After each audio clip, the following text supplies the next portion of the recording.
Praise the Lord. காலை ஜெபம். இந்த நாட்களிலே ஒரு வசனத்தை வாசித்து நாம் ஜெபிக்க போகிறோம். மத்தேயு புஸ்தகம் 26ஆம் அதிகாரம் 28வது வசனம் இப்படியாக சொல்லுகிறது. இது பாவ மன்னிப்பு உண்டாகும்படி அநேகருக்காக சிந்தப்படுகிற புது உடன்படிக்கையின் இரத்தம் என்று சொன்னார். பிரியமானவர்களே, பழைய ஏற்பாடு காலங்களிலே போவாசுடைய நிலத்திலே ரூத்துக்காக கோதுமை மணிகள் சிந்தப்பட்டது. அவள் பெருக்கிக் கொண்டாள்.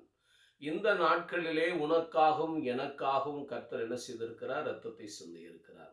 அந்த இரத்தம் பாவ மன்னிப்பு உண்டாகும்படி என்று சொல்லி இருக்கின்றார். அது எனக்காக சிந்தப்பட்டது, என் பாவத்திற்காக சிந்தப்பட்டது என்று என்னைக்கு ஒரு மனுஷன் ஏற்றுக்கொள்ளுகிறானோ அன்றைக்கு அந்த மனுஷனுடைய எப்பேற்பட்ட பாவங்களாயினும் மன்னிக்கப்படுகிறது, மீட்கப்படுகிறது, ரட்சிக்கப்படுகிறார்கள்.